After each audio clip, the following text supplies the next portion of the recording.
Ok, então muito bem-vindo a mais esse encontro síncrono nosso, né?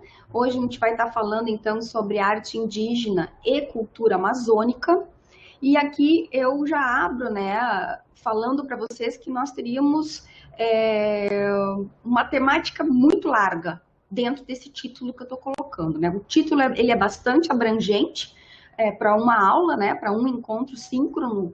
Então, assim, arte indígena, né? Então, só arte indígena já significa uma série de coisas.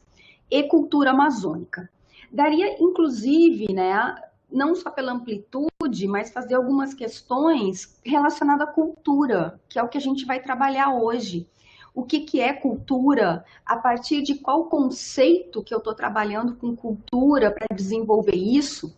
Então, vocês vão vendo que eu vou começar a aula partindo do geral para o específico, tá? E o específico é a determinada arte indígena que eu quero trabalhar com vocês, porque eu acredito que trabalhando determinada arte, a gente consegue abordar todos os pontos que eu vou estar levantando aqui e fazer um arredondamento dessa aula.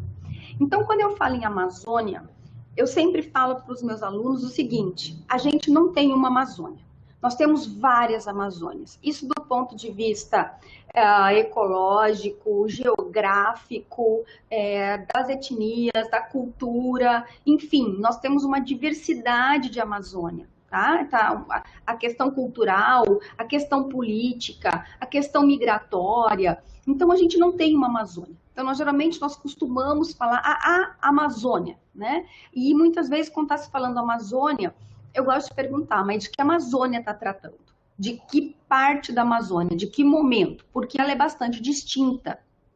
Então, um título como esse, Arte Indígena e Cultura Amazônica, é bastante abrangente. Mas por que eu coloquei isso? Primeiro, porque eu vou estar falando de arte. Segundo, porque eu vou estar falando de cultura e de Amazônia. Mas, logicamente, que aqui eu vou estar especificando, eu não vou tratar da Amazônia quando tendo uma cultura, lógico que não. E aí nós vamos ver o que eu trato como cultura, o que eu estou trazendo como conceito, como é que eu trabalho e por que eu estou levantando essas questões, né? Colocando que eu não tenho uma Amazônia, eu não tenho uma cultura amazônica, né? Então, aqui é questionável isso que eu coloco. Tá? Então, isso é a primeira coisa, né, para se pensar nessa questão. Bom, cultura. Então, aqui eu, primeiramente, né, para a gente começar a falar de alguma coisa, eu pretendo falar um pouco sobre o que é a cultura. Então, nós vamos ter uma série de coisas, né? Então, como o primeiro conceito aqui do Taylor, né? Complexo que inclui conhecimentos, crenças, arte moral, leis, costumes ou qualquer outra capacidade ou hábitos adquiridos pelo homem como membro de uma sociedade. Ok, isso aqui é uma definição clássica de cultura, né? Então, completamente clássico, ou seja, todos os valores que está compondo determinada sociedade vem ser um complexo, certo? Então, isso aqui foi assumido, né, como ponto pacífico de cultura. O White vai dizer que sem o símbolo não haveria cultura. Tá? E isso daqui eu acho muito importante. Por quê? Porque nós vamos falar bastante sobre o símbolo e como que ele significa. Se nós não tivermos o símbolo, não tivermos a significação, como é que nós vamos ter uma diferença, né? Você acaba entrando numa homogeneidade. Então, como é que eu separo isso? Como é que ele significa? Como é que o sentido transcende? Como é que eu leio? Como é que eu interpreto, né? Que tipo de reflexão que eu faço? Então, é muito importante aqui o que ele coloca é a questão do símbolo. E nós estamos completamente inseridos em um mundo, em uma sociedade repleto de simbologia. Então, quando a gente nasce, né, a gente nasce num mundo cheio de símbolos. Qual é o primeiro símbolo que a gente acaba decifrando, né? É a linguagem. Então, a língua mãe. Então, a língua mãe já é um mundo de simbologia. E dali vai seguindo outros, né? Quando você consegue aprender a ler, a alfabetização, que você consegue ler, o que você está fazendo? Decifrando símbolo. Quando você aprende outra língua, o que você faz? Decifra símbolos. E por que às vezes é tão difícil de entender o sentido de ter uma compreensão de uma outra língua quando você desconhece a cultura? Porque as traduções literais são traduções errôneas. O que eu faço numa tradução literal? Eu traduzo o símbolo ao pé da letra e eu desconsidero o quê? A simbologia. Então, isso é muito importante. Isso aqui eu estou falando de língua, de uma língua normal, qualquer língua estrangeira, né? Qualquer língua que não seja a língua materna. Então, ela é repleta de quê? De simbologia. Não só o símbolo da escrita ao ser decifrado ou da tradução literal de determinada palavra, mas de entender o significado quando você junta as palavras, quando você junta as frases, né? Então, você tem uma outra construção a partir daí. E isso é importante da gente ver como é que se faz essa construção, como é que eu entendo, como é que eu vejo. O Foucault, ele vai falar sobre a descontinuidade da cultura. E aqui é muito interessante o que ele coloca, ou a ruptura dessa cultura. Por quê? Porque nós não temos nada que seja linear. Por mais que as pessoas tentem, as pessoas que eu falo, estudiosos, enfim, antropólogos, alguns, logicamente, né, tentem colocar as coisas em determinada linha, né, dizer que aquilo veio de tal momento e que seguiu, isso não é verdade. Vai ter suas rupturas, vai ter seus momentos de questionamento. E a gente vive um momento atual que é um momento de ruptura, né, de mudança, quando a gente fala principalmente na questão da globalização. E a gente vai ver como que isso é entendido. Porque aqui nós pegamos o século XX, a cultura tem um significado no século XX. Quando você começa a pensar um pouco mais, né, quando você começa a enxergar um pouco além daquilo que está pré-estabelecido, aí você vê que as coisas são diferentes, que não é desse jeito, né, que não é, enfim, que há muito mais a ser estudado. Então, essa descontinuidade da cultura ou essa ruptura, ela é importante de se entender. Então, os discursos acabam sendo práticas, né, são práticas que constroem os objetos que falam. Né? Então, veja o que ele está colocando, né? O discurso como prática que constrói os objetos que falam, ou seja, o objeto fala, o objeto significa, ele é símbolo. Então, você acaba tendo o quê? Uma construção cultural. Então, a cultura, ela é construída diariamente. Por quem? Por mim, por vocês, por todas as pessoas. Porque nós, como indivíduos, nós somos cheios de simbologia, né? Nós somos, porque assim como a gente recebe uma simbologia, a partir do momento que você nasce, você vai passar a produzir também símbolos, né? Então, ocorre uma construção cultural direta, cotidiana, e a gente segue, né, fazendo as nossas construções e tendo as nossas rupturas também, né? Não é só construir, também tem essa ruptura. A cultura não é meramente expressão da natureza sobre outra forma. Tá? Isso aqui, por que eu estou colocando isso? Não é só uma expressão da natureza sobre outra forma. Porque geralmente quando a gente trata da cultura, nós estamos nos utilizando da natureza. E nós vamos falar muito disso, principalmente porque nós vamos estar falando sobre arte indígena, né? Uma construção da natureza. Então, ela não é somente isso. Por quê? Porque tem muito mais por trás disso. Toda vez que se faz um artefato cultural, você tem junto dele uma carga cultural e simbólica muito grande. Então, ela é muito mais, né, do que meramente essa expressão da natureza.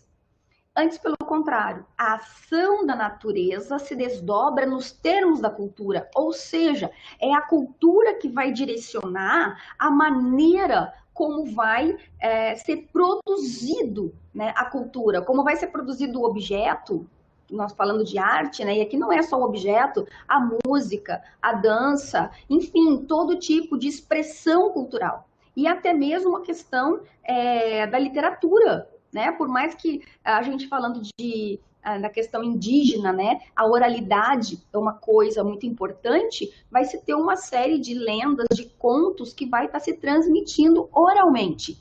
Então, ou seja, é o contrário, é a ação da natureza que vai se desdobrar nos termos da cultura sob uma forma, né, que não é mais sua própria, mas sim incorporada.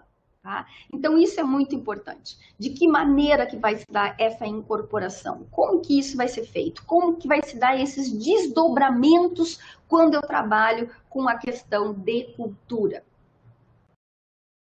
Então, a cultura cultura, ela paira entre fato e valor, tá? Por que que eu estou colocando isso?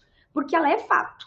No momento que eu tenho um objeto, no momento que eu tenho uma canção, no momento que eu tenho uma lenda, ou enfim, qualquer outra manifestação cultural, né, eu estou lidando com fato e com valor. Então, isso vai muito além, não é, do objeto em si. Para a antropologia, ser simplesmente de uma cultura já é um valor em si. Tá? Então, isso é importante. Só o fato de você se sentir acolhido ou pertencente a um grupo, a uma determinada cultura, já é um valor em si. E aí nós vamos ver que determinada cultura é essa que eu estou falando. Né? Porque se nós pegarmos lá século XIX, o que era ter cultura no século XIX? O que era cultura? Cultura era boas maneiras, era politesse, era erudição, era um conhecimento literário, e isso mudou. Né? Por que eu estou trabalhando essa questão desses conceitos culturais? Felizmente, né, essa ideia mudou. Então, quando se falava aquela pessoa tem cultura, vejo que se usava muito esse termo. Ah, mas ele tem muita cultura. Isso quer dizer o quê? Ele detém conhecimento, ele leu vários livros, enfim. Né? Então você acaba misturando coisas dessa ideia que hoje a gente tem de cultura, né? E a antropologia nos ajuda muito a entender isso, né? Então, só o fato de você pertencer a determinado grupo, você já tem uma cultura, porque já é um valor em si. E esses grupos, não estou só aqui falando só de indígenas, né? Nós tem N grupos, né? N, enfim, tipos de cultura diferente, e aí vai depender, né, de cada um e de que maneira que se sente, né, que tem esse pertencimento. Então, acreditando, e agora aqui eu trago para vocês o GERTS, tá? Esse conceito de cultura é o que eu vou estar trabalhando, porque eu acho assim que esse conceito, ele fecha, sabe, com tudo que a gente vai ver. Isso não quer dizer que, enfim, que isso aqui seja o melhor conceito. Não, é o conceito que eu considero importante, né, de se trazer. Por quê? Porque ele fala, acreditando que o homem é um animal amarrado a teias de significados. Isso aqui é muito importante, quando ele fala isso, que nós somos amarrados a teias de significado. É exatamente isso, dessa maneira que eu entendo, no momento que você nasce, que você vai ter que aprender a sua língua materna, que você vai estar inserido numa série de costumes que muitas vezes a gente nem se perguntou, mas por que eu faço isso? Por que eu tenho que fazer isso desta forma? Ah, eu não sei, eu sempre fiz assim, sempre foi feito assim. E aí entra a questão da tradição, né? Não, mas isso aqui é uma tradição, a gente sempre fez desse jeito. Mas o que é a tradição? A tradição, ela é inventada. Por que a tradição é inventada? Porque a cultura é construída, porque a cultura tem ruptura. Então, nós nascemos dentro dessas teias que já estão entrelaçadas. Então, essas teias de significado que estão entrelaçadas e que nós estamos amarrados nela. E aí vai depender muito do quê? Vai depender de nós, né? Da maneira como você vê isso, como você entende isso, se você continua amarrado ou se você vai tentar se desprender. E até pensando nessa questão dessa globalização, essas teias, elas se misturam. Vai haver outras teias amarradas. Então, isso é muito importante da gente compreender, né? E o mais, assim, o que me chama a atenção é que ele fala, nós estamos amarrados a teias de significado que ele mesmo teceu. Né? Então, nós mesmos tecemos essas teias às quais nós estamos amarrados. Assuma a cultura como sendo essas teias e a sua análise. Tá? Então, nós construímos, a cultura é construída, nós construímos a teia e a teia nos amarra. Portanto, não como uma ciência experimental em busca de leis, mas como uma ciência interpretativa à procura do significado. Tá? Então, por isso que eu considero esse conceito do GERTS assim, incrível, sabe? Porque eu acho que ele consegue realmente colocar, né, expressar o que é isso, porque é uma ciência interpretativa, é uma ciência à procura de significado. A cultura, ela significa. ela significa por si só, ela é valor. E aí vai depender do quê? Vai depender do olhar de cada um.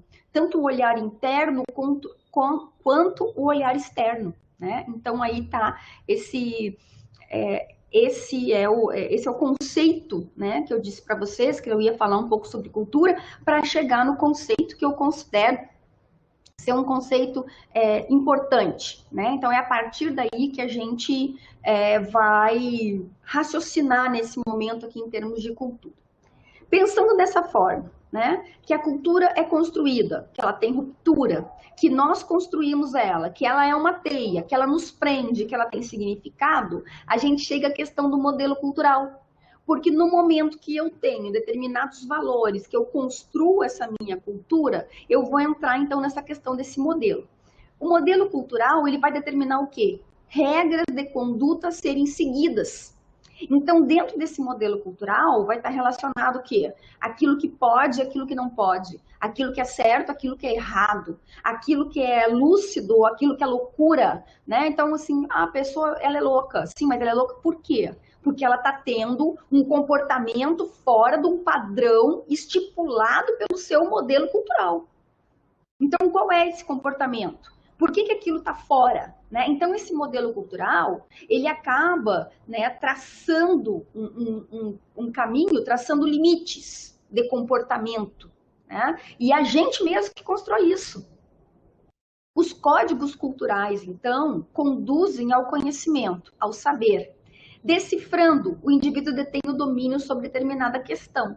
Então, essa é a questão que eu falei da língua. Decifrando a língua, você dominou um código cultural. E assim tem vários outros códigos. A língua é um deles. Né? Então, se eu quiser ter um conhecimento maior sobre determinada área, o que eu vou ter que fazer? Decifrar códigos, para que eu possa ter esse conhecimento, possa ter esse entendimento. A imagem é o recorte da realidade. Então, vejam, está trabalhando a imagem como um recorte de realidade, não como sendo a realidade. Isso é muito importante. Né? Então, quando a gente vê determinadas coisas, né? Quando você foca em determinado ponto, o que você tem? Você tem um recorte de realidade. Você não tem a realidade, porque isso, né? De que maneira que você teria? Não tem como. A partir do qual se estabelecem valores subjacentes às regras de convívio entre os membros de uma comunidade. Então, como é que vai ser feita essas regras? Essas regras vai ser feita através do quê? Através do modelo cultural, através dos códigos que vão ser colocados e através de todo as teias de significação construídas dentro daquela comunidade, né? Dentro daquela cultura.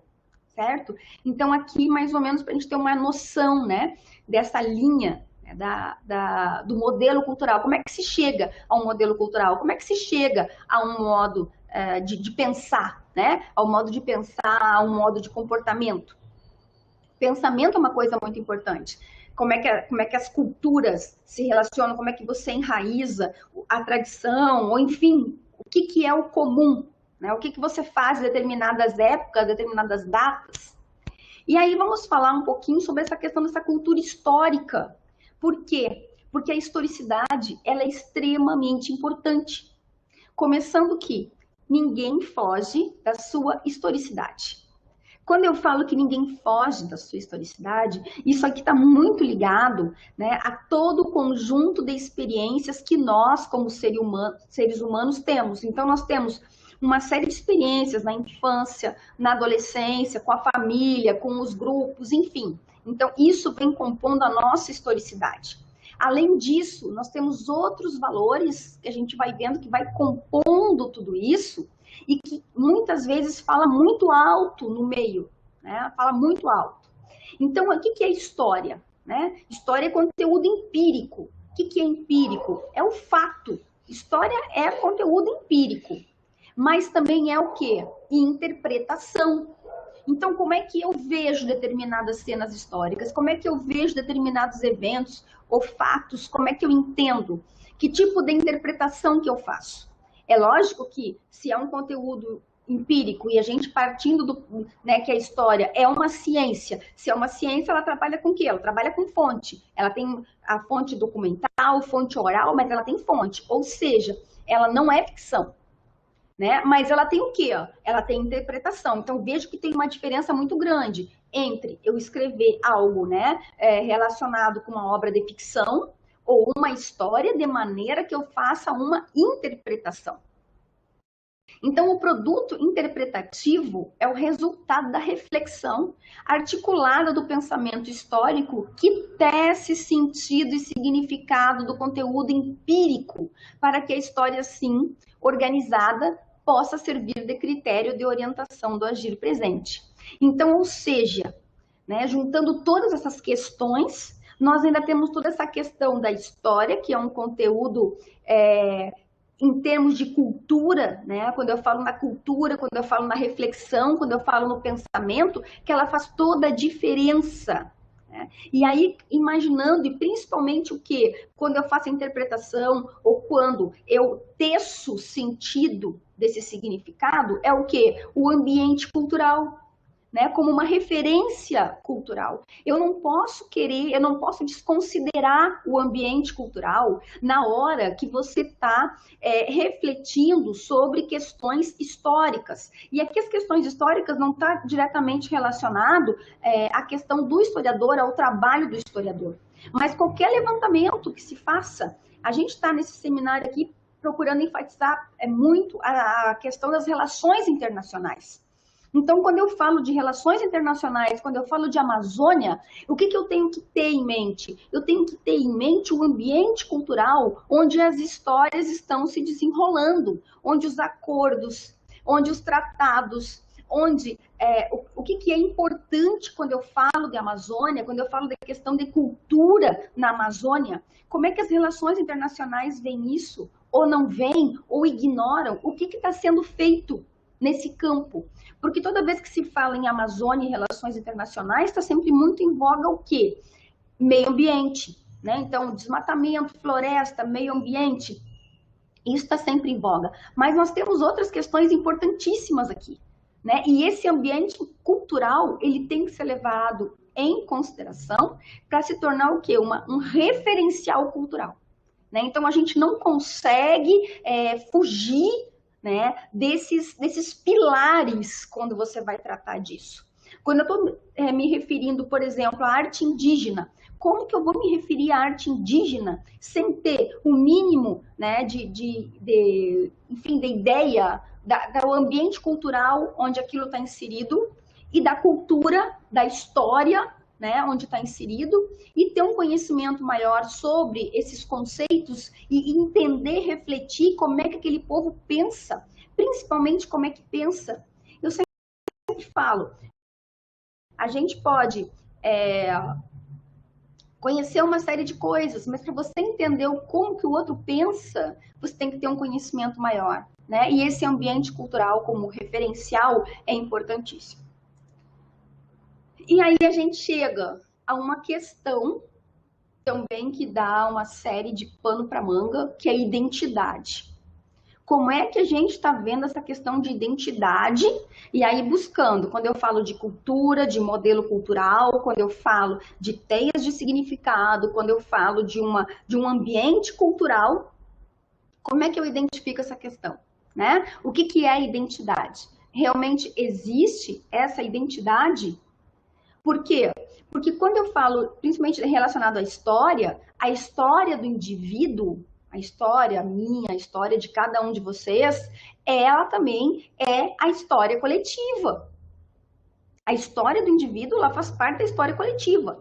Normalmente, quando se fala história, você fala história do período tal, história do país tal, história das relações internacionais, mas isso é história de vida de uma série de pessoas que estavam, né, de alguma forma, contextualizadas naquele momento histórico. Então, quando eu falo tudo isso, né, o que diferencia um ser do outro? O que diferencia determinada cultura do outro? Então, nós temos alguns símbolos que são muito importantes. Um dos símbolos importantes para diferenciar um grupo de outro grupo, o que vem a ser? É a história. O outro é o sangue, né? Então, quando eu falo sangue, é aquela questão assim, ah, mas ele é filho de quem? Quem é o pai? Quem é a mãe? Qual é o grupo? De onde que ele veio? De que lugar que é? Né? Isso aqui você não precisa ir longe, né? A gente mesmo aqui, vamos supor, aqui no estado mesmo, quando você conhece uma pessoa antigamente, né? Isso era muito, muito assim, corriqueiro, de você conhecer alguém e alguém querer dizer, mas quem era seu pai? Quem é sua mãe? De onde que é? Então, por quê? O sangue, né? Então, não é só uma questão de curiosidade, mas ele pertence aonde? É uma questão de pertencimento, né? Então, a questão do sangue. Outra questão importante, a língua, né? A língua, ela é importantíssima. E nós vamos ver, hoje nós vamos falar um pouquinho, né, sobre essa importância gigante que tem a língua nas relações internacionais. Como é que você domina pela língua? Né? Como é que você consegue fazer, criar um grupo, né, através do quê? Através da expansão linguística. Né? Então, a língua é uma coisa importante, a propriedade é uma coisa importante, a terra, o ambiente. Então, isso são coisas, isso são símbolos fortes que vão fazer diferença dos grupos, tá? Que vão fazer uma diferença dos grupos. E que, a grosso modo, acaba tentando gerar uma identidade, porque a identidade vai mais ou menos funcionar como o quê? Como uma rotulação, né? Então, como é que eu estou rotulando? Como é que eu estou colocando? Então, eu estou colocando como dentro de um pacote de identidade.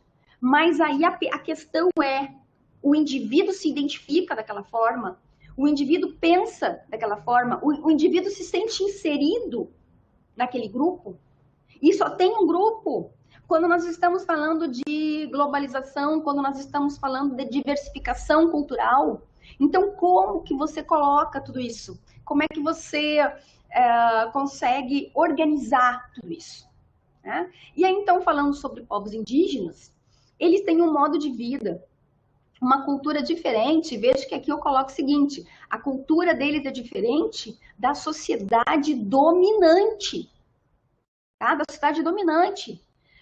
Porque o indígena, né, ele passou por uma série, vou trazer aqui algumas questões históricas, é logicamente que eu não vou estar pontuando, né, mas ele foi escravizado, ele sofreu muito com essa sociedade dominante e mais com essa cultura dominante, essa cultura que simplesmente não valorizou a sua religião, as suas crenças, as suas cores, a sua plumagem, a maneira de vida deles.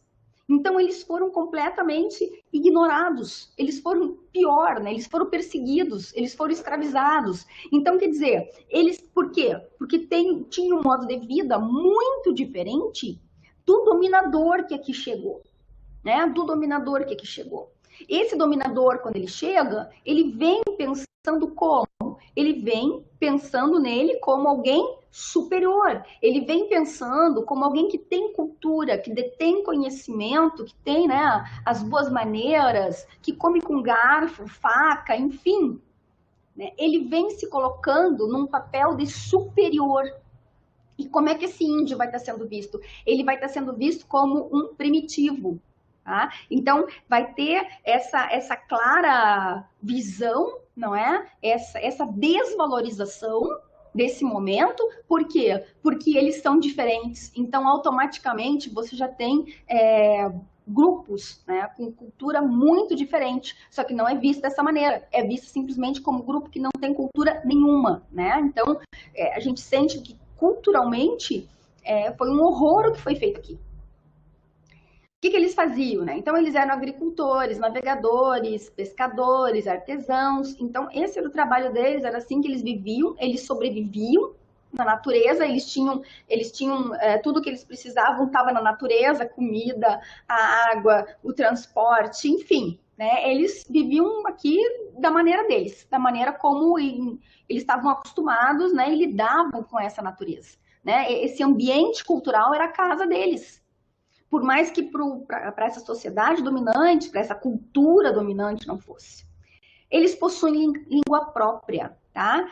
Fator determinante para o ser, Então, eles têm a língua própria. Nós temos mais de 100 línguas faladas hoje na Amazônia, e olha que muitos índios já foram, enfim, massacrados, né? Nós temos mais de 100 línguas. E aqui eu coloco entre parênteses aqui a palavra Roraima, é só para eu não esquecer, porque de vez em quando eu esqueço. Porque para falar justamente essa questão da língua, da pronúncia, né? Porque muitas pessoas falam é Roraima ou é Roraima?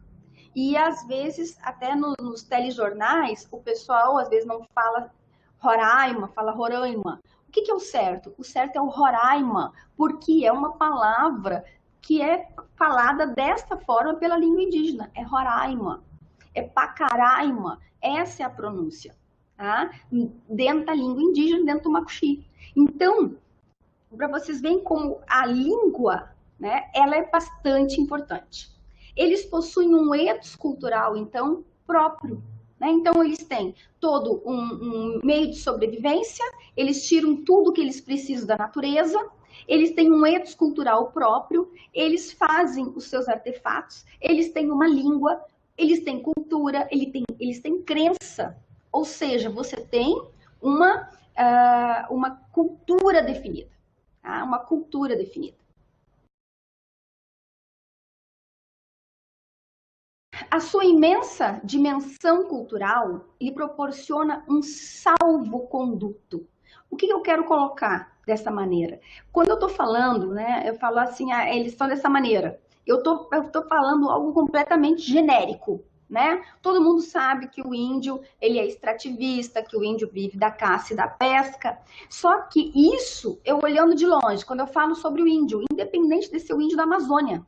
Mas quando eu começo a aproximar o meu olhar, né, de determinada área, eu vou começar a ver uma diferença. Eles não são todos índios iguais. Né? Eu não posso dizer que um índio aqui do sul seja igual a um índio da Amazônia. Eu não posso querer dizer que esse índio da Amazônia seja igual a de outras localidades dentro da Amazônia. E aqui está uma das questões que eu comecei falando para vocês, que nós temos várias Amazônias, nós não temos uma Amazônia só. Só de línguas são mais de 100. Então, nós temos uma dimensão cultural enorme dentro da Amazônia. Enorme. Tá? E aí, muitas vezes, tem que fazer o quê? Pontuar, né? Cercar o meu objeto. Do que eu estou falando? Então, isso é muito importante. E aí, aqui a questão da etnicidade, né? Essa interação entre grupos com organização social afim, ligado à terra. E aqui pontuar bem essa diferença de etnia para etnicidade. Por quê? Porque a etnia, ela está muito ligada a quê? À origem, né? A origem. Quando eu me refiro à etnia, eu estou me referindo à origem. Então, quando eu pergunto para determinado indígena, o que eu vou perguntar para ele? Eu vou perguntar qual a sua etnia. Aí ele vai me dizer, ó, eu sou do grupo tal, eu sou da etnia Y. Né? Então, está muito ligada a quê? A origem. Já a etnicidade está ligada a uma formação social e interação. Então, o que eu quero dizer para vocês? Que a etnia eu não posso mudar, porque é a minha origem, né? Porque é sangue. Agora, a etnicidade, essa formação social com essa interação ligada ao meio, ele vai poder ter com qualquer outro indivíduo, não é? De uma cultura que não seja igual à sua. Porque tem várias diferenças. Eles não são todos iguais. A produção não é toda igual. Então, tem uma série de diferenças quando você começa a chegar mais perto de cada grupo, de cada etnia. E aí, então, tem que saber, né, do que eu estou falando, de que maneira que eles se relacionam. Porque senão você começa a colocar tudo do mesmo jeito. E não é. Há uma diferença enorme, né? Tem uma interação, né, intercultural muito grande. Não é tudo igual, a arte não é toda a mesma. Então, tem uma especificidades importantes. O indígena conserva seu espírito em meio a tanta violência e dizimação. Isso aqui eu coloco, gente, por quê? Porque quando eu falo que ele conserva o seu espírito, ele conserva uma série de valores que acabam se mantendo, que não ficam soltos, e muitas vezes acaba se tentando como é que eu vou dizer para vocês, tentando modificar isso, dizer que não, que ele modificou, que ele não é mais o que ele é. Como assim? Né? Então, uma coisa é aquilo que eu sou, uma coisa é a que grupo que eu pertenço, outra coisa é com que maneira que eu trabalho com tudo isso. E vejam, eu estou falando de anos de história em que esse indígena ele segue preservando uma série de coisas, embora outras tenham ficado pelo caminho, tenham ocorrido rupturas, e eu vou mostrar uma dessas rupturas hoje aqui para vocês, num estudo de caso. Vou mostrar uma dessas rupturas, de que maneira que essa cultura teve uma ruptura, mas ela continua existindo. Ou seja, ela é construída, mas também tem a sua descontinuidade. E de que maneira que isso acontece? Então, como a gente viu antes. E uma das coisas que ele mantém, que ele preserva, é o seu espírito. E esse espírito indígena, isso aqui que paira, né, em vários grupos, é justamente o quê? Essa visão da natureza. Então, se eu não consigo entender como é que ele vê a natureza, como é que ele sente a natureza, dificilmente eu vou conseguir entender as outras coisas, né? O que ele faz, o que ele produz, o que as coisas que ele está fazendo, que ele está produzindo, me dizem, né? O que esses objetos me dizem, como que eles significam, se eu não consigo entender qual é o significado que para eles tem. Né? Então, isso é muito importante da gente ter esse olhar. Então, os povos indígenas não podem ser reduzidos ou resumidos à identidade. Tá? Você não pode pegar simplesmente e reduzir eles à identidade, eles são muito mais do que isso. Então, o que eu quero dizer para vocês? É lógico que eles pertencem a uma etnia, que eles pertencem a um grupo, mas eles fazem o quê? Eles têm uma intercultura, né? Uma interetnicidade. Eles não estão parados, não estão estanques, não estão dentro de nada, de uma bolha, né, intocável. Então, ou seja, eles não podem ser resumidos a uma única identidade, né? E sem falar que o que a gente percebe? Que é uma grande variedade cultural entre as relações identitárias. Nós não somos compostos de determinado número de signos, nós somos compostos de vários signos, nós somos cobertos de vários significados por nós escolhidos. Então, nós não estamos dentro de algo assim tão linear, de maneira que você não consiga, não é, sair dessas questões, extrapolar essas questões. Então, é muito mais, você não pode taxar, você não pode reduzir ele a uma identidade, ele é a etnia tal, então ele está dentro daquela identidade. Não, ele é muito mais do que isso. Por quê? Porque a dimensão cultural importa. Se eu retirar essa dimensão cultural, se eu retirar todo esse conceito que eu coloquei para vocês sobre cultura, como que a cultura se dá, como que ela se constrói, aí fica muito fácil eu pegar e colocar as pessoas estanques dentro de determinada identidade e achar que aquilo ali vai ficar ali daquele jeito, né? E isso não acontece. Por quê? Porque a cultura importa. E você tem a variante cultural e você vai ter essas relações identitárias nessas variantes. E a mudança cultural, ela é diferente da mudança identitária. Isso aqui é extremamente importante que se entenda, tá? Que essa mudança cultural, ela é diferente da mudança identitária. Então, o que eu quero dizer? O indígena deixa de ser indígena fora da floresta? Quando o indígena ele sai da comunidade dele e ele entra numa universidade para ele fazer um curso, ele vai ter uma mudança identitária ou ele vai ter uma mudança cultural? Então, isso é importante de se pensar. Inclusive, agora teve uma série de discussões, né, atuais falando sobre essa questão do índio, né? Só é índio aquele que está com o cocar, aquele que está, enfim, com roupas específicas deles, ou seminu, ele que é índio. Se esse índio pegar e colocar uma roupa, uma calça, uma camisa, uma camiseta, e a gente vê ele andando em algum lugar, ele não tem mais identidade dele. Ele deixou de ser de uma comunidade indígena. Então a gente tem que prestar atenção nisso, né? Porque se você imaginar isso, você está virando as costas para a dimensão cultural. Então, essas questões, acho que são questões pertinentes para a gente pensar, né, para a gente voltar assim, a fazer uma reflexão sobre essas questões de mudança cultural, mudança identitária, o que é uma identidade, para que essa identidade não acabe sendo alguma coisa que simplesmente rotule, né? E que se perca a dimensão que interessa, né? Que é um sistema de representação.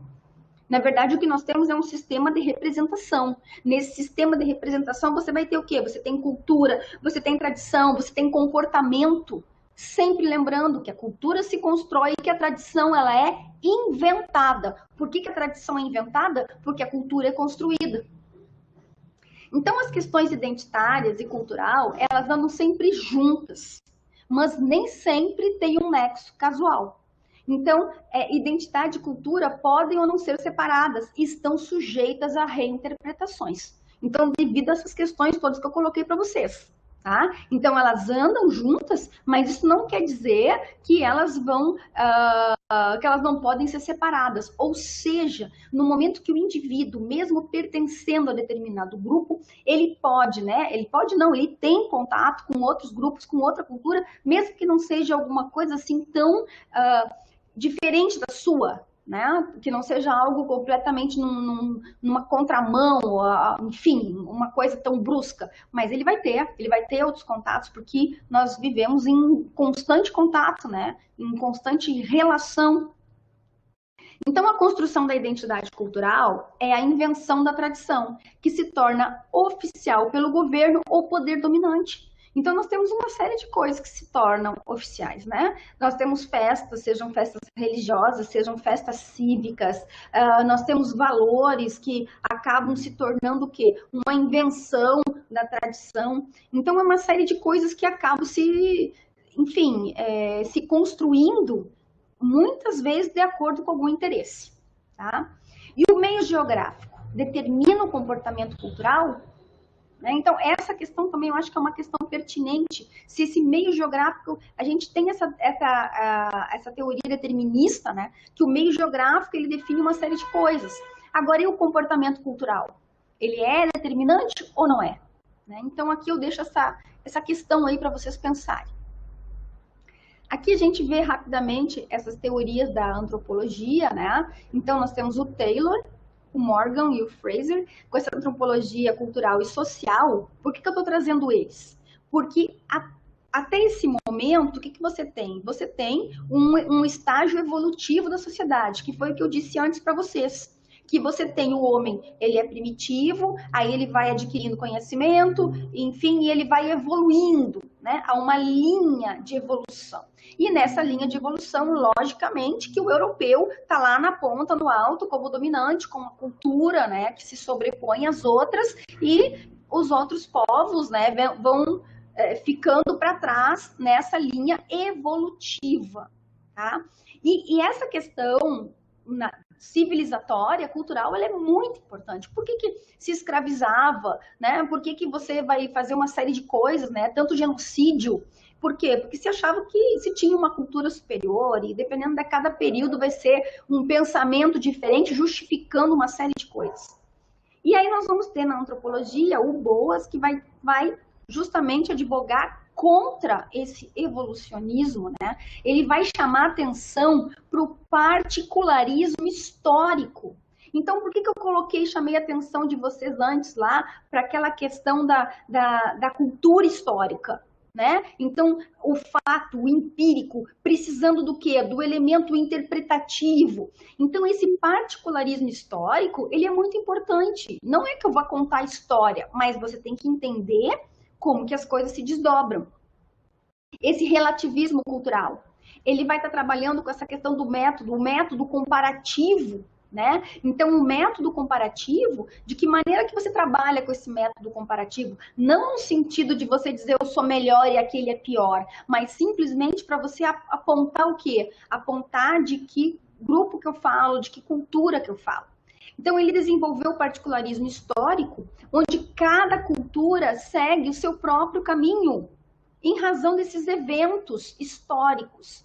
Lógico que aqui ele vai estar trabalhando bastante com essa questão da história, do particularismo histórico, e não é só isso, né? A gente sabe que também não é só isso, lógico que ele vai colocar mais coisas. Então, uma das coisas é o próprio ambiente. Então, o caminho que cada grupo percorre vai estar muito relacionado também com o ambiente que ele tem, o ambiente político, o ambiente econômico, de que maneira que ele tira o sustento, de que maneira que ele sobrevive. Então, isso é muito importante, né, para o grupo. E isso vai determinar de que maneira que ele vai viver. Então, o que eu quero dizer com isso? Que não existe ninguém atrasado, que não existe ninguém primitivo, que não existe esse evolucionismo. O que nós temos são diferentes povos vivendo de forma diferente, de acordo, não é, com a sua cultura, de acordo com as teias de significados que eles mesmos traçam, né? Que eles mesmos traçam. Então, o homem e o meio, né? A região é uma construção externa. Tá? Então, por que ele está dizendo isso?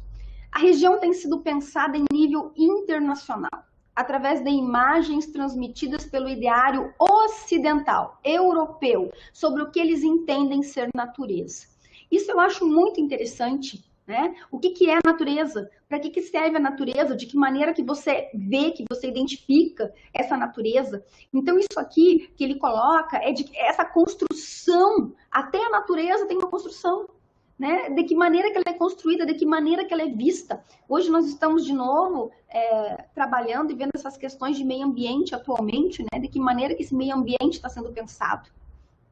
E a cultura significa a afirmação de uma identidade específica, nacional, sexual, étnica, regional, onde se torna um campo de batalha, pois quanto mais prática, menos conciliatória. Por que eu estou colocando isso? Porque quanto mais eu começo a pensar na significação dessa cultura num campo prático, ela deixa de ser conciliatória. Por que ela deixa de ser conciliatória? Porque há múltiplas culturas. Né? Nós vivemos num mundo multicultural.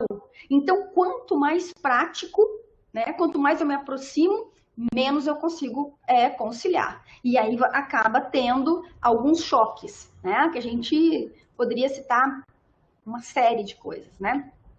E no campo das relações internacionais, o que a gente vai ver? Aqui eu estou trazendo para vocês a questão da diplomacia cultural, né? Como uma das formas de soft power, para se trabalhar com essa questão de cultura e de arte que a gente vai ver.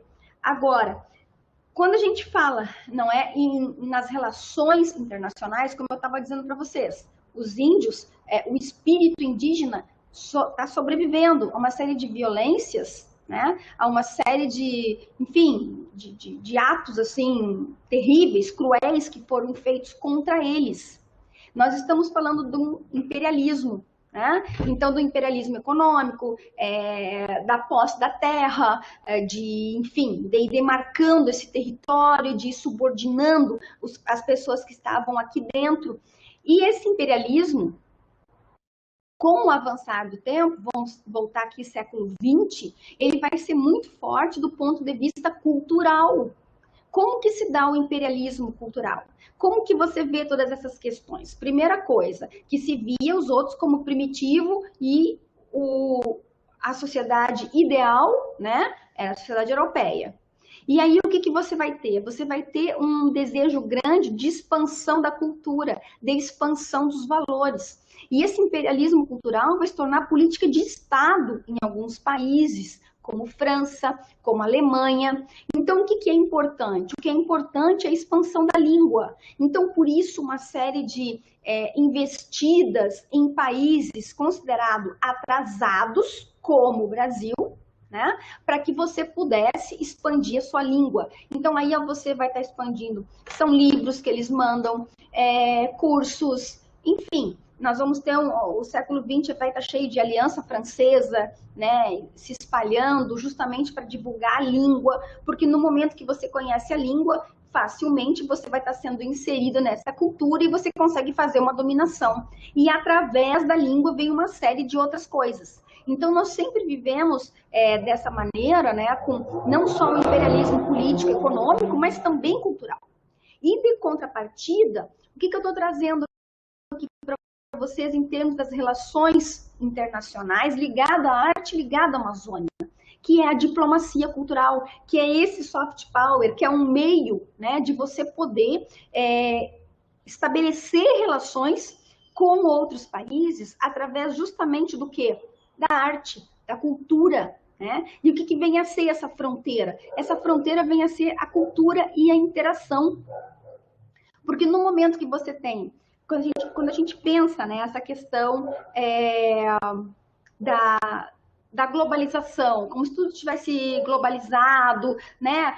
E que, enfim, não há mais uma determinada cultura, não é verdade, ou determinada produção. Então, há uma diversidade na globalização.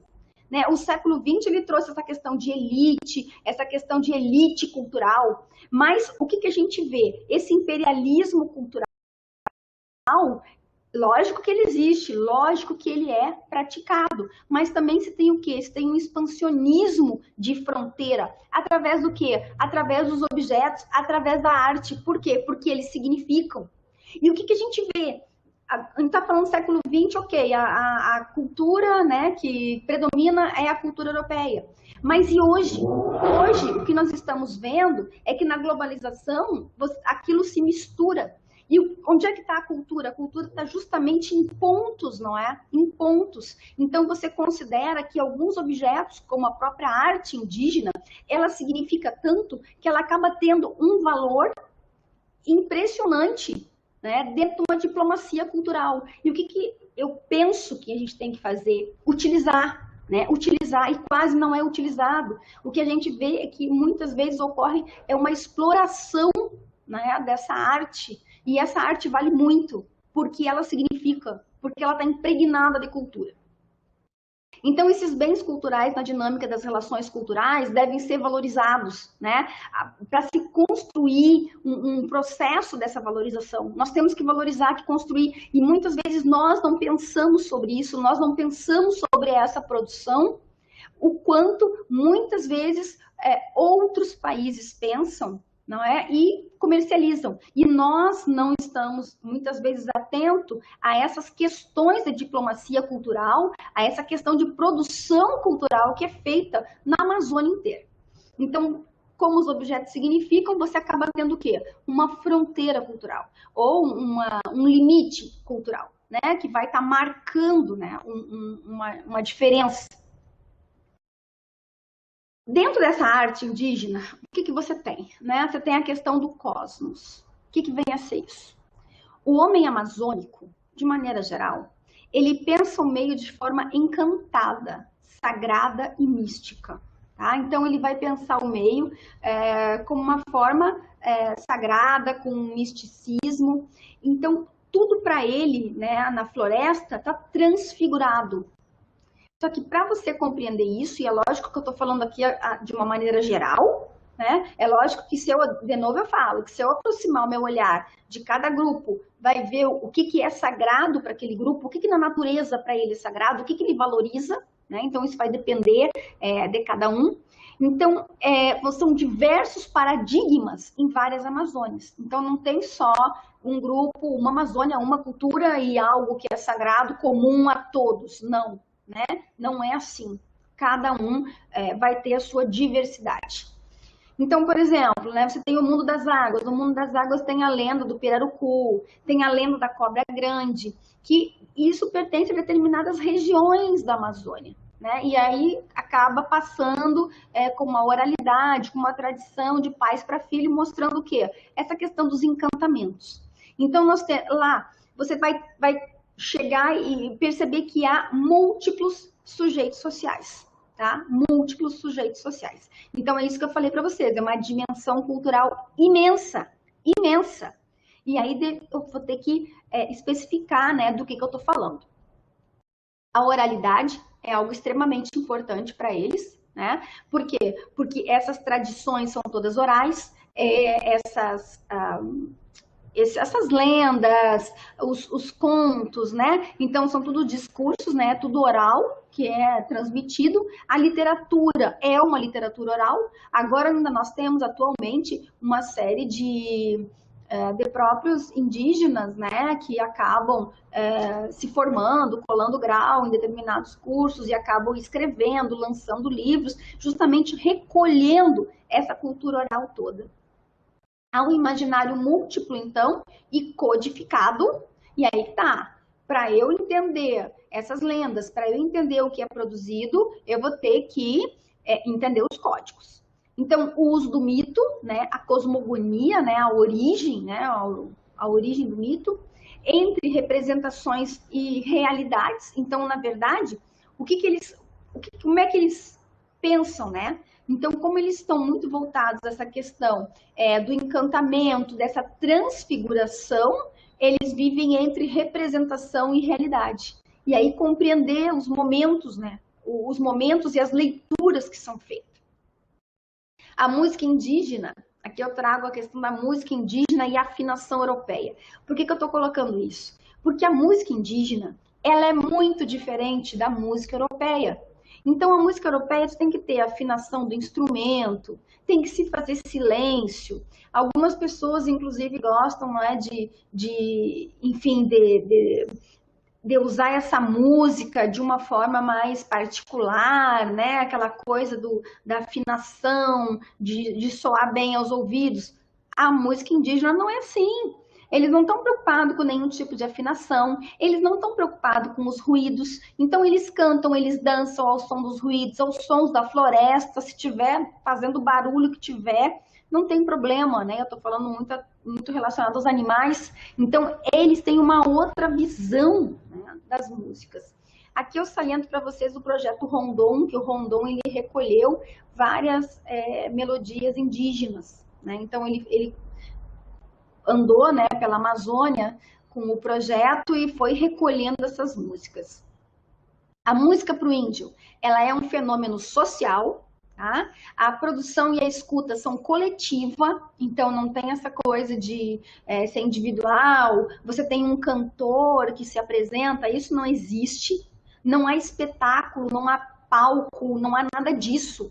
Por quê? Porque ela é um fenômeno social. As músicas, as danças, elas servem para ritos, elas servem para festejar alguma coisa, elas servem para determinados momentos. Então, ela acompanha práticas cotidianas e coletivas. Tá? Então, aí eu estou mostrando isso para vocês entenderem a diferença que tem nesse pensamento e nessa visão da música indígena para a música europeia, ou enfim, a música que nós hoje, né, entendemos e gostamos, né? Então, os instrumentos deles são os chocalhos, os maracás, os tambores. Essa foto que eu coloquei aqui para vocês nesse slide é a foto de um pau de chuva. Além de ser um instrumento musical, né, porque ao rodar ali o pau de chuva, ele vai fazendo um barulho e esse barulho imita chuva. Então, ele também é usado nas danças, eles ficam chacoalhando para dançar, marcando batida de pé. E ele também tem um caráter místico. Por que ele tem um caráter místico? Porque toda vez que tem uma seca muito grande, o que eles fazem? Eles fazem a dança da chuva com o pau de chuva, pedindo que chova. Tá? Então, tem todo um caráter místico nesse instrumento, né, que é o pau de chuva. A música, então, ela ignora esse individualismo musical, tá? Ela ignora, ocorre na natureza e com os mais diversos ruídos, e cada povo possui práticas musicais particulares. Então, com os seus ritos diferentes, com a sua música diferente, com o seu ritmo, enfim, né? Com seus costumes. Aqui eu coloquei algumas notas aqui da Teiru, que foi gravado, né, pelo Villa-Lobos, e na nossa página eu deixei lá para vocês a outra música também do Villa-Lobos, que é a Nozaniná, tá? Então tá lá para vocês ouvirem, se vocês quiserem ouvir, vocês acessem lá para vocês ouvirem a gravação do Villa-Lobos. Que essa Nozaniná é uma música de uma comunidade de Rondônia, tá? De Rondônia. Bom, então a floresta. Né? A floresta está repleta de conhecimentos de plantas medicinais, inseticidas naturais, eles desenvolvem uma série de habilidades, né, com o comportamento dos animais. Então aqui, lógico, porque a primeira coisa que os índios têm que fazer é o quê? É sobreviver, né? Então eles lutam pela sobrevivência, com isso eles têm que conhecer o comportamento dos animais, como é que se comporta a onça, uma sucuri, enfim, outras cobras, eles têm que, enfim, sobreviver a tudo isso, né? Eles conhecem o manejo dos solos, porque trabalham com plantio, têm um conhecimento do clima, eles detêm sabedoria da terra. tá? Então, natureza é cultura. Isso é muito importante de entender, que para eles a natureza é cultura. Uma coisa que eu sempre pergunto, se nós fôssemos hoje, se eu convidasse vocês, vamos hoje para a floresta amazônica, nós conseguiríamos sobreviver lá? Como que seria isso? Como que nós iríamos permanecer lá? Então, considerando N questões, né? O clima, a vegetação, os animais, né? A alimentação. Então, é muito complicado essa sobrevivência. Então, aí vocês veem o quanto eles detêm um conhecimento sobre a floresta e como eles respeitam a floresta. Né? Um respeito muito grande que o índio tem pela natureza. E aí, então, o artesanato, né? Uma das primeiras, assim, peças, né, que eles fazem, e isso é há muitos anos, são os cestos, né? Aqui eu estou colocando para vocês duas peneiras, mas eles sempre fizeram os cestos, que é justamente poder carregar as coisas, poder plantar, poder colher, fazer esse carregamento. Então, são os cestos, as peneiras. Para isso, eles têm que ter o quê? Conhecimento de matemática. Alguém aqui já tinha pensado que eles têm que ter um conhecimento de matemática para eles poderem fazerem essas peneiras, desenvolver esses trabalhos, essas simetrias, o retângulo, o ângulo reto, a pirâmide. Então, eles têm que ter um conhecimento para poder fazer isso. Essa peneira que vocês estão vendo aqui na esquerda, essa mais linear, ela é uma peneira dos Yanomamis, tá? Ela é típica dos Yanomamis. Quando você começa a conhecer um pouco mais determinadas culturas, você já identifica, né, quem é que fez o trabalho. Aqui vocês estão vendo que são pássaros que estão no meio dessa daqui. Então, isso aqui tudo é carregado de uma simbologia, a simbologia do pássaro, porque o pássaro, né, esse significado de liberdade do animal. Então, assim, cada comunidade vai ter, o outro vai estar fazendo sapo, o outro vai usar muito macaco na sua arte. Então, está sempre carregado de elementos ligados à natureza, né?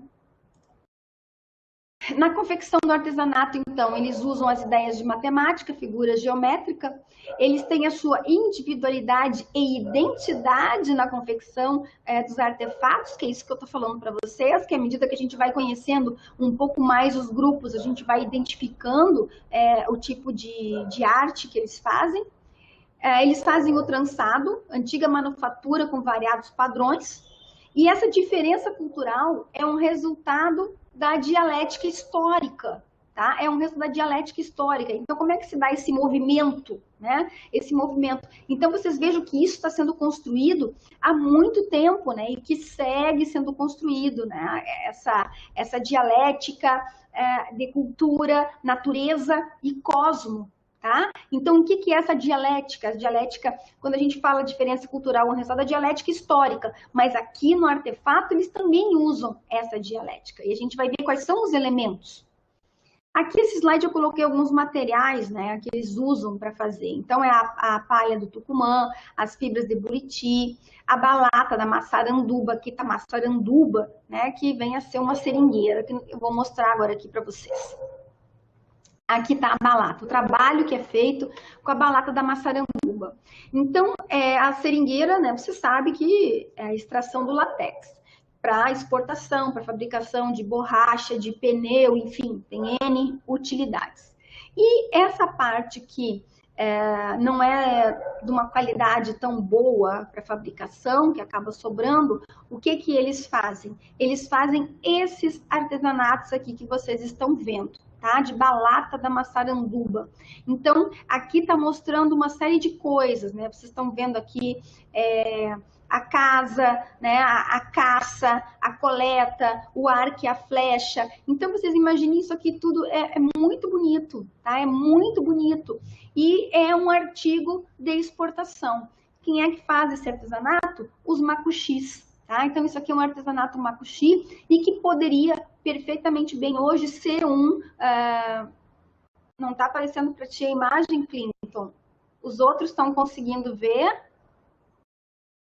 As outras imagens tu conseguiu ver das peneiras?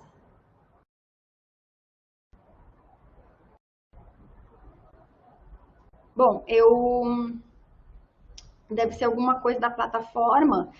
Eu mando as outras deu, só essa aqui que não. Tá, eu mando para ti depois, então, por mensagens. pelo e-mail. Bom, e aqui eu vou começar a falar, então, sobre o objeto que eu escolhi, né, para a gente vir costurando tudo isso que eu falei para vocês até agora, que é a panela Makushi, tá? Então, por que eu escolhi a panela Makushi? Então, a primeira coisa, o objeto não tem significado fracionado. O que eu quero dizer com isso? O objeto, ele significa, tá? E esse significado não tem como se dividir. A arte é meio de comunicação e identidade. Além da arte ter um uso, como no caso dos cestos e das peneiras, deles estarem usando, né? Então, ter uma utilidade, ela também comunica e é identidade. Qual é a dialética que eu falei para vocês, né? A dialética, quando se trata de uma arte indígena, é cultura, natureza e cosmos. Então, a cultura, porque são todos os valores presentes naquela comunidade. A natureza, porque é o meio que eles vivem, né? E é de onde eles criam a arte deles. E o cosmos, né? Porque a questão do encantamento, da transfiguração, é a questão da crença. Então, isso é muito presente no indígena. Então, a arte no indígena, ela vem nessa dialética, cultura, natureza e cosmos. E como é que a panela Makushi, ela entra, né, nessas questões todas que nós estamos vendo desde o início desse encontro? Então, os Makuxis, eles são o maior grupo indígena que habita a região de Roraima, e a panela Makuxi, ela era feita a partir de um ritual de coleta, né? Esse ritual de coleta era extremamente importante para a retirada do barro, tá? Então, ela é uma panela que, se vocês olharem na plataforma do Moodle, eu deixei uma foto da panela lá na página, né, do meu encontro, que é essa panela que eu vou estar tratando. Aqui vai ter mais imagens dela. Então, ela tem todo um ritual de retirada desse barro e um benzimento com urucum. Então, de que maneira que é feito o ritual? Então, primeiramente, né, para fazer a coleta do barro, primeiro que o barro ele era retirado em um determinado local. Tá? Tinha um local específico para a retirada do barro. Para fazer a retirada do barro, a primeira coisa que as índias faziam era se benzer com urucum. Então, pegavam o urucum e passavam em determinadas partes do corpo para fazer o benzimento. Sempre pensando, não é? Acreditando que a terra é uma divindade. Então, isso é muito importante de se entender. A terra, para eles, é uma divindade, é algo sagrado. Então, eles fazem esse benzimento com o urucum e eles faziam uma oferenda para a terra, tá? Com um pedaço de retalho, tabaco, peixe. Por quê? Porque eles iam para aquele lugar para fazer uma extração de barro. Então, em troca, eles davam essa oferenda, né? E faziam uma prece, que é a que eu coloco aqui para vocês. Vovó, eu venho lhe buscar para a gente ir para casa comer caça. Tá? Então, chamando a terra, se dirigindo à terra como se fosse a vovó, ou seja, a terra-mãe, né? Como se fosse um ancestral, alguém pertencente à comunidade, mas alguém divino. Né? Então, é bem claro isso, essa divindade da terra, né? E essa terra tratada com todo um respeito na hora de fazer essa retirada do barro. Depois que eles faziam a retirada do barro, né, após a oração, essa oferenda era deixada no local, então, e vinham com barro.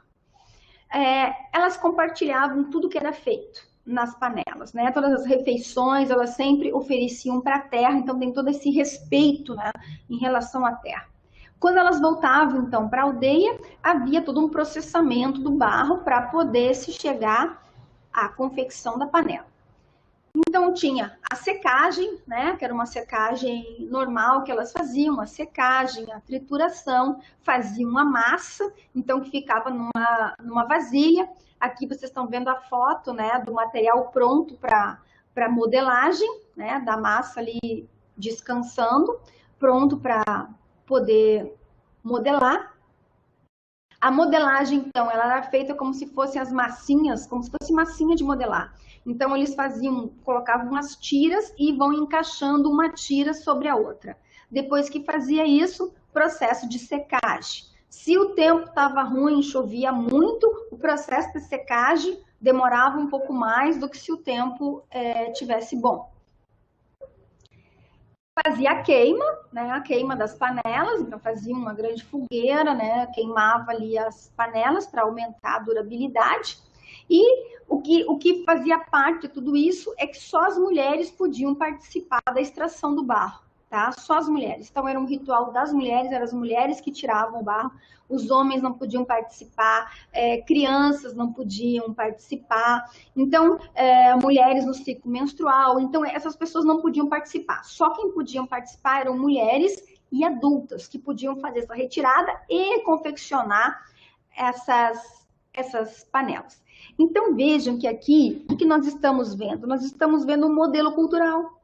Então nós falamos sobre o conceito de cultura, falamos sobre os modelos culturais, aquilo que você identifica como aquilo que se pode, aquilo que não se pode fazer, e nós estamos falando de uma série de valores, de significado, né, ligado à questão histórica, ligado à terra, e fazendo toda essa movimentação. E essa transmissão é uma transmissão oral, como também nós já falamos, que as transmissões indígenas são todas feitas de forma oral. Essa foto que vocês estão vendo aqui é a dona Damiana, tá? A dona Damiana, ela era avó da dona Lídia Raposo, tá? E a Lídia Raposo, como ela era criança, ela não aprendeu a fazer as panelas com a avó. Ela aprendeu depois a fazer essas panelas com as tias, com as primas, porque quando a avó ainda era viva, ela não podia fazer. Então, a dona Damiana, ela manteve esse costume, né, essa tradição vivo, enquanto ela esteve viva fazendo essas panelas.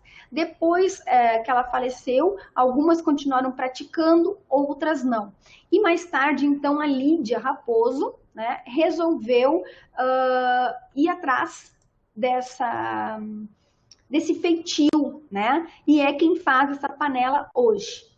Então, essas primeiras panelas, elas eram usadas como urnas funerárias, né? Eles colocavam como urnas funerárias ali. Depois, elas passaram a ser trocadas por talheres, sal, sabão, alimentos. Ou seja, eles faziam as panelas, iam para a cidade e trocavam por coisas que eles precisavam, que eles, enfim, que não tinham, né? E hoje, esse ritual não é mais feito. Então, aqui eu estou mostrando para vocês o quê? Uma descontinuidade, né? Uma quebra da tradição. Esse ritual não é mais feito. As panelas seguem sendo feitas pelas índias do mesmo jeito, né? Mas atualmente quem é que faz a extração desse barro são os homens, é eles que vão ao local de extração, vão lá, pegam o barro, trazem e aí então elas confeccionam as panelas. Essa foto que eu estou mostrando é da dona Lídia, tá? O que eu estou colocando aqui para vocês, isso aqui foi um trabalho de campo que eu fiz. Então, eu fui até ela mora hoje numa casa em Boa Vista, né? Ela seguido vai para a comunidade, mas enfim, ela tem uma residência em Boa Vista. E esse barro, então, vem dessa mesma área que era retirado antes para ela, e ela segue confeccionando as panelas. Então, o que vocês estão vendo? Ela faz a venda das panelas na casa dela mesmo, tá? Há mais de 15 anos que ela comercializa, e as panelas hoje é um meio de vida dela. Tá? Então, ali tem algumas panelas prontas. Hoje, tem o Festival da Panela, né, porque se popularizou tanto essa panela macuxi, que atualmente elas têm um certificado de origem e tem um grande festival das panelas. Essa foto da direita que vocês estão vendo aqui, ó, é uma foto do Festival da Panela, então aquele monte de panela, e esse festival ele acontece na comunidade indígena, lá na Raposa Serra do Sol. Então as pessoas vão para lá e são vários grupos e muitos estrangeiros. Né, muitos estrangeiros que vão atrás das panelas para comemoração. Aí no festival você pode comer as comidas típicas, né? A comida típica deles ali ó, é a da morida, que é feita com peixe. Então tem a da morida, enfim, é uma série de outros costumes e outros preparos de peixe, né, que elas fazem. Então acabou se tornando um evento importante, um evento anual, o Festival da Panela, que é realizado em novembro, né? E aqui eu coloquei que é em Normandia, né, que é a área de Roraima, onde está localizada a comunidade da Dona Lídia Raposo. Tá? Então, essa festa hoje acontece, né? E, enfim, as panelas acabaram tendo uma certa importância. Então, costurando, né, tudo que eu falei para vocês até agora, então o que a gente vê? Que aqui você tem um artefato indígena, né, que é feito há vários anos, né, uma arte muito antiga, que mudou, mas que segue nessa dialética, né, natureza, cultura e cosmo. Né? Por mais que esse ritual não seja feito, né, eles sempre fazem um agradecimento ao barro. Né? Toda vez que eles tocam no barro, que vão fazer a panela, eles agradecem a vovó, né, pelo barro, pelo sustento, e fazem sempre esse agradecimento pela comida que é cozinhada na panela. Então isso é muito interessante, né, de acompanhar, de ver essas rupturas e essas formas culturais. Então, a mensagem que eu quero deixar para vocês é justamente essa, né? Da importância dessas particularidades, da importância dessa cultura e a maneira como é tão pouco aproveitada nas relações internacionais objetos que significam tanto. Então, aqui eu falei da panela, né? Que é um objeto que tem uma significação grande, e eu mostrei também os objetos ali da balata da maçaranduba, que também, né, você não vai encontrar esses objetos em qualquer outro lugar que não seja feito aonde? Em determinado local, na Amazônia. Então, o que você tem? Você tem uma coisa que significa muito, porque está muito ligado ao quê? À natureza, à vegetação, né, o meio cultural. E que isso tem um peso muito grande. Então, era isso que eu queria colocar, né? Espero que vocês tenham aproveitado de alguma forma essas colocações, né, nos trabalhos de vocês. E eu me coloco à disposição se vocês tiverem alguma questão ou se quiserem fazer qualquer colocação, por favor, fiquem à vontade, podem ligar o microfone ou escrever. Eu estou à disposição de vocês.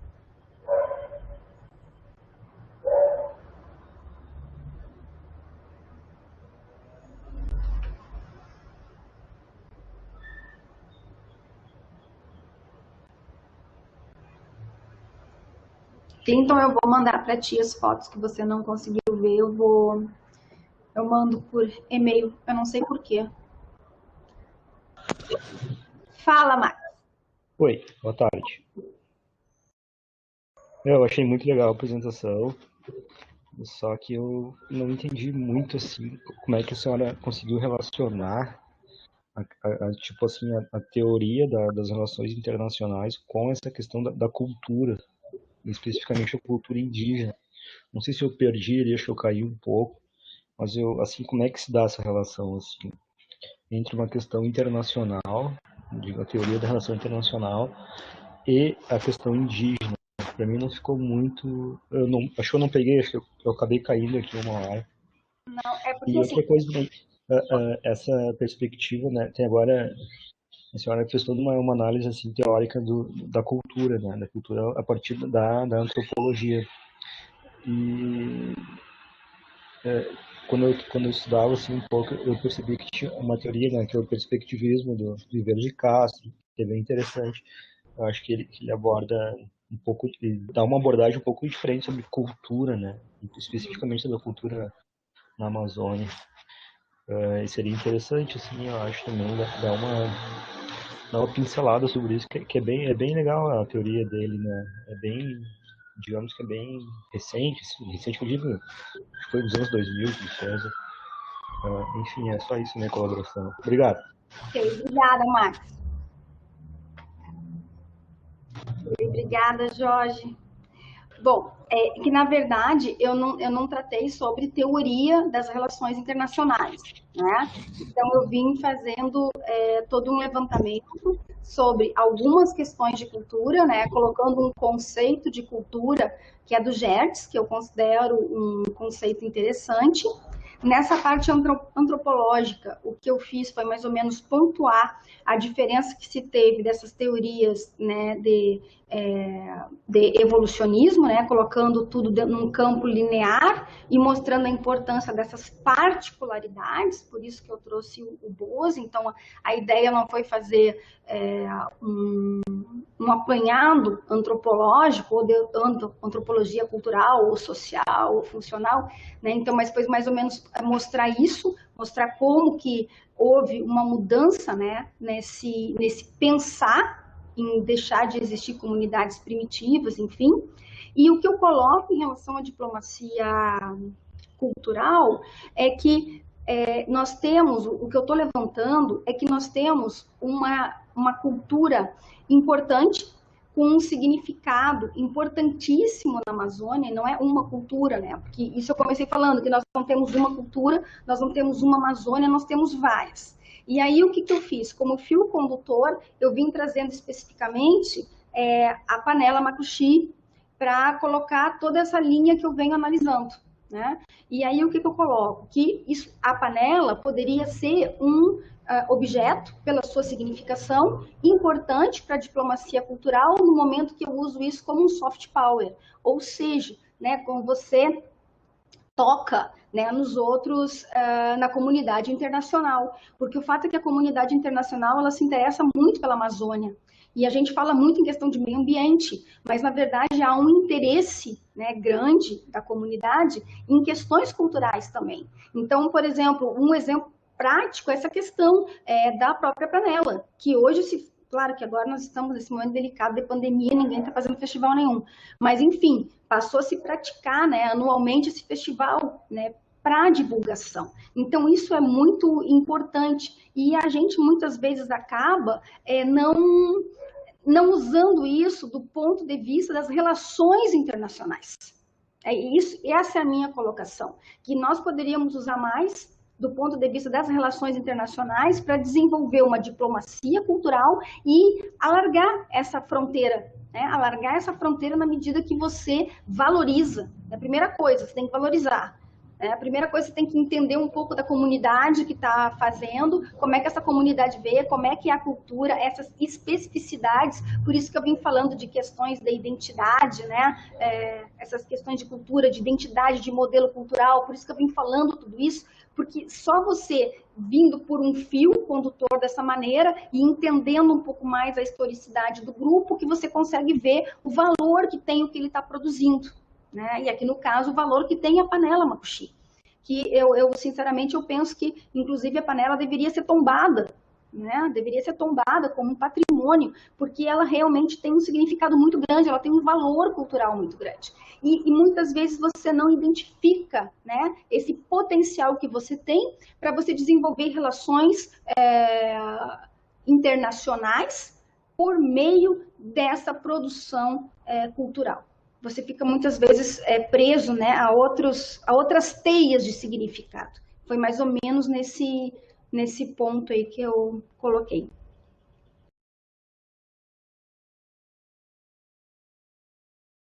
É isso aí, Gabriela, né? Essas ideias que buscam tornar essas práticas estáticas, né? Nós não temos práticas estáticas, né? O que a gente tem é uma série de coisas que são construídas, né? A gente constrói, e a gente que eu falo é a gente, é eu, é vocês, a gente vai construindo essa cultura, a gente vai fazendo essa construção diariamente, é uma construção cotidiana. Cotidiana. Certo, gente? Eu vou